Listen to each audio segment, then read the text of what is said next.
عزیز ساتھیو، تکبر ایک بہت بڑی لعنت ہے اور اللہ تعالیٰ کو سخت ناپسند ہے۔ اس تکبر کی وجہ سے انسان جنت سے دوزخ تک پہنچ جاتا ہے، یہاں تک کہ آسمان سے زمین تک پہنچ جاتا ہے اور بہت زیادہ ذلیل اور رسوا ہو جاتا ہے۔ شیطان نے کیا کیا ہے؟ حالانکہ شیطان ابلیس جو ہے وہ اللہ تعالیٰ کا بہت ہی مقرب رہا ہے اور وہ آگ سے پیدا کیا گیا، نار سے پیدا کیا گیا، لیکن اس کا شمار وہ ملائکہ کے ساتھ ہونے لگا۔ کیا ہوا کہ اس نے اتنی عبادت کی، اتنی ریاضت کی اور اتنا اللہ تعالیٰ کا مقرب ہو گیا۔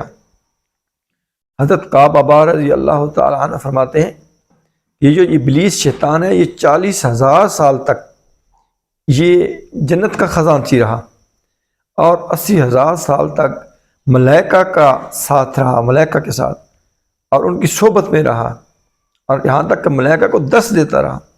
پھر کیا ہوا کہ ایسی اس پہ لعنت ہوئی کہ صرف تکبر کیا اس نے۔ حالانکہ اس کا پہلے آسمان کا نام اس کا عابد تھا، جو دوسرے آسمان پر اس کا نام زاہد تھا، تیسرے آسمان کا نام اس کا نام عارف تھا، اور چوتھے آسمان پر اس کا نام ولی تھا، پانچویں آسمان کے اوپر اس کا نام تقی تھا، اور چھٹے آسمان کے اوپر اس کا نام خازن تھا، اور ساتویں آسمان کا نام اس کا عزازیل تھا، اور لوح محفوظ میں جس کا نام لکھا ہوا تھا وہ ابلیس تھا۔ لیکن یہ کیا کہ اپنے انجام سے ناواقف تھا اور اپنے انجام پہ بے خبر تھا۔ اتنا زیادہ اللہ تعالیٰ کا مقرب ہونے کے باوجود کیا کہ اس کو ایک چیز نے دھتکارا اور ایک چیز نے اس کو کہاں سے کہاں تک پہنچا دیا۔ اتنی عبادت اور ریاضت کرنے کے باوجود اس کی یہ حالت کس وجہ سے ہوئی؟ کہ اس کے تکبر کی وجہ سے، کہ جب اللہ جل شانہ نے اس کو کہا کہ جب میرے حکم پر میں سجدے کا حکم دوں، اب سب نے سجدہ کرنا ہے اس آدم کو، تو اس نے سجدے سے انکار کر دیا، اور جب سجدے کرنے سے انکار کیا تو پھر اللہ جل شانہ نے اس ابلیس سے پوچھا کہ قال ما منعک الا تسجد اذ امرتک، کہ تجھے کس چیز نے سجدے سے روکا ہے حالانکہ میں نے تجھے حکم دیا ہے۔ تو اس ابلیس نے آگے کیا جواب دیا؟ قال انا خیر منہ، کہ میں اس انسان سے افضل ہوں، میں اس انسان سے بہتر ہوں۔ تکبر کیا، کیا بہتر ہے؟ خلقتنی من النار، کہ میں جو ہے وہ بنایا گیا ہوں آگ سے، اور خلقنا من طین، اور یہ مٹی سے بنایا گیا ہے۔ یہ تکبر کیا اس نے کہ میں آگ سے بنایا گیا ہوں اور یہ مٹی سے بنایا گیا ہے، حالانکہ سب کو کس نے بنایا ہے؟ اللہ جل شانہ نے۔ اور یہ اس نے ایک سجدے سے انکار کیا، اللہ جل شانہ اس پہ اتنا غضب کیا، اس نے کہا کہ تو میری جنت سے نکل جا، چھوٹی سی بات ہے، تو نے میرا حکم نہیں مانا ہے۔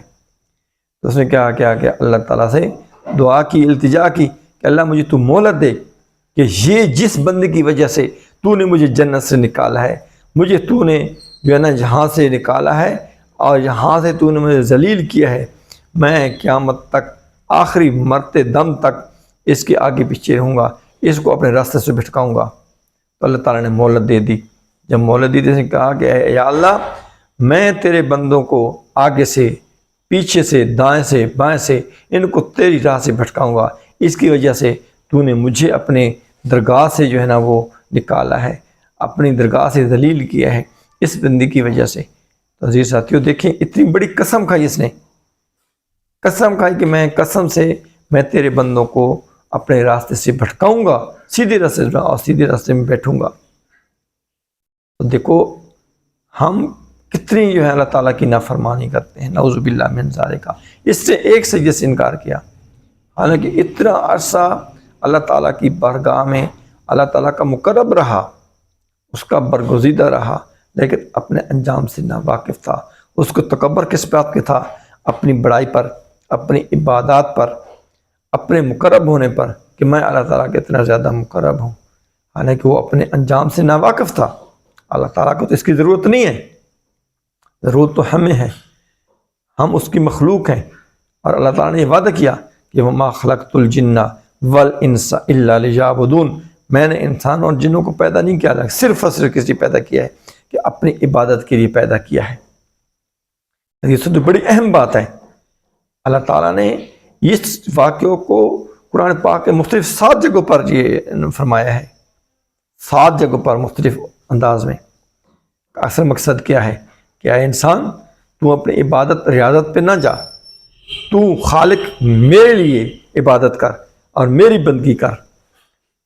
اور دیکھیں کہ جس وقت ہم اللہ تعالیٰ کی عبادت کرتے ہیں وہ اللہ سے رضا سے کرتے ہیں، اللہ کی حکمت سے کرتے ہیں، اللہ تعالیٰ کے حکم سے کرتے ہیں، اور کسی کو اپنے سے افضل سمجھنا وہ سب سے بیسٹ ہے، اور اپنے آپ کو کسی طرح یہ سب سے بڑا جو ہے نا جرم ہے، اور اللہ کو سخت ناپسند ہے۔ کوشش کرنی چاہیے ساتھیوں کہ اللہ تعالیٰ کی اطاعت کریں، اللہ کے رسول کی اطاعت کریں، اپنی ریاضت پہ عبادت پہ نہ جائیں، بلکہ صرف اور صرف کس پہ جائیں کہ اللہ تعالیٰ کی رضا تلاش کریں۔ اپنے آپ کو دوسروں سے کم تر سمجھیں، دوسروں کو اپنے سے افضل سمجھیں، اور ہمارا 18,000 مخلوقات سے افضل ہونے کے باوجود اپنے آپ کو باقی جتنی مخلوقات ہیں اس کا خادم سمجھیں، اس کی خدمت کریں۔